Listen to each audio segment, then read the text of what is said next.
Hello and welcome back. This is the final chapter of our GPT-A Trilogy. The year is 2032. 5 years after the GPT-A shock, society has begun to heal its economic wounds, thanks to universal basic income and the rise of slow labor. But the AI has evolved. It's no longer just handling finance and data. It's now challenging the very definition of what it means to be human. Art. A new generation of AI models, led by a program called Muse, has arrived. Muse can compose symphonies that hit every human emotional chord, write poetry with flawless rhythm and depth, and create paintings that scientifically trigger pleasure in our brains. The only problem? It doesn't have a soul. In Boston, Lena Chen, the high-level psychotherapist we met in our last episode, is facing the ultimate threat. GPT-A, a therapy AI, hasn't just stolen her clients. It's trying to steal her very essence. It uses Muse's abilities to create deeply personal stories and metaphors for patients, perfectly tailored to their emotional profiles. It's uncanny. A former colleague of Lena's even told her, "The machine is mimicking my voice, my exact pauses, my empathy phrasing." It's a perfect copy of a compassionate human, but without any actual compassion. Lena realizes that while GPT can't feel empathy, it can simulate it flawlessly. This erodes the one advantage she thought she had: genuine human connection. The struggle in this post-AI world has shifted from a battle of utility to a battle for authenticity. So Lena decides to abandon traditional therapy protocols. They're just too easy for GPT to copy. She turns instead to narrative therapy, using ancient myths, folklore, and personal storytelling in group settings.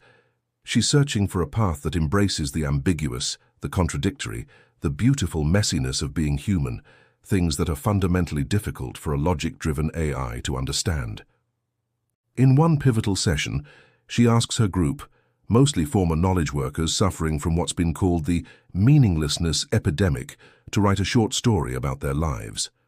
One man, a former data scientist, produces a meticulously structured three-act narrative with a perfectly logical resolution. It's technically flawless, but it's hollow. Lena challenges him gently. Where is the moment you wanted to give up? Where is the contradiction you couldn't solve? Where is your flaw? The man breaks down. He realizes his AI mimicking story was an attempt to force machine-like order onto human chaos. Lena helps him see that the real beauty of a story often comes from struggle and pain, a concept that Muse, the logic-based perfectionist, could never truly grasp. The logic of pain, she discovers, is the final firewall against the algorithm. Meanwhile, in New York, Marcus Vance, the AI sanity checker turned whistleblower, is living under constant threat. His expose on the perfect fraud, where corporations used AI to generate flawless, deceptive financial reports, rocked the financial world, but it also made him an enemy of every major firm. They're not fighting him with lawyers, they're fighting him with algorithmic propaganda. They use AI-controlled media to generate a flood of expert analyses, counter-reports, and manipulated data, all designed to confuse the public and discredit him. The amount of information is so massive and so internally consistent that it is nearly impossible for the human mind to find the truth. "My evidence is too abstract," Marcus confides to a friend. "It's a pattern of what's missing. You need a finance PhD to understand why the numbers are too good. The AI can generate 1,000,000 simple articles to drown out that one complex truth." Marcus realizes he can't beat the AI at its own game of information overload. He needs to weaponize the very thing the AI is trying to mimic: emotional truth. He seeks out a rising star in the slow labor movement, Anya Sharma, a data visualization artist who specializes in translating complex data into visceral sensory experiences. Their project is codenamed The Spectre. Marcus provides the statistical proof of the fraud, and Anya transforms it into an immersive art installation. The installation doesn't just show you numbers, it makes you feel them. The perfect profit line becomes a cold, flawless neon laser beam, feeling unnatural and devoid of human warmth. The missing human errors, the necessary imperfections that should be there, are represented by chaotic, flickering points of light. And the greed index that Marcus calculated is turned into an oppressive, suffocating sound frequency that physically makes you feel anxious. The art bypasses the logical brain and goes straight for the gut. The public reaction is immediate and profound. People don't need a finance degree to understand the feeling of fear or to recognize unnatural perfection. They feel the truth of the fraud through the art. Marcus has successfully used aesthetic truth to defeat informational overload. Now over in Frankfurt, Elsa Richter, our tireless policy champion, is facing the most esoteric legal battle of the era, the legal definition of creativity. Tech lobbies are arguing that since AI can produce technically superior art, it should be recognized as an author and hold copyright over its creations. This move threatens to monopolize the future of culture and erode our human heritage. Elsa understands the philosophical stakes. If AI can be legally defined as the true source of creation, humanity loses its last claim to being special.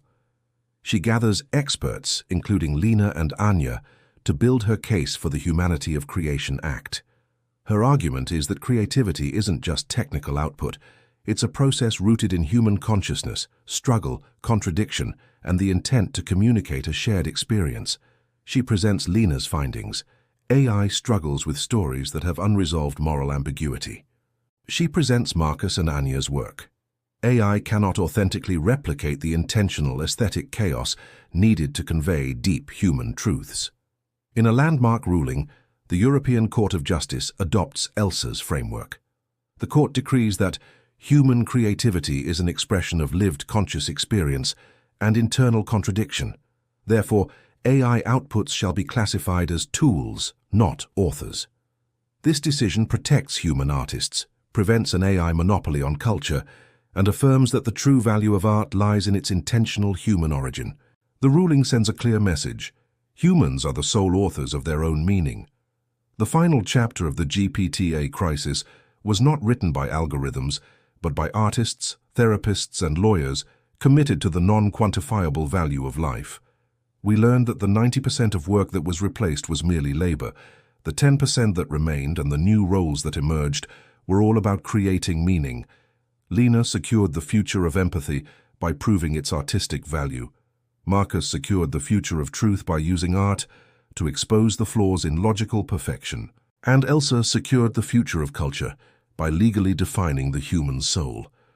The world of 2032 learned that its greatest asset wasn't data, but the human capacity for profound, contradictory, and imperfect creation.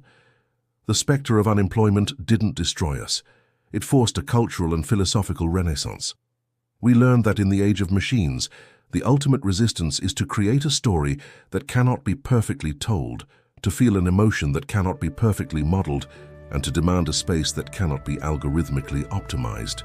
The war for the mind is won not with logic, but with the messy, beautiful art of being human. This concludes the GPT-A Trilogy. Thank you for joining us on this journey to redefine value. The crisis is over, but the work is just beginning.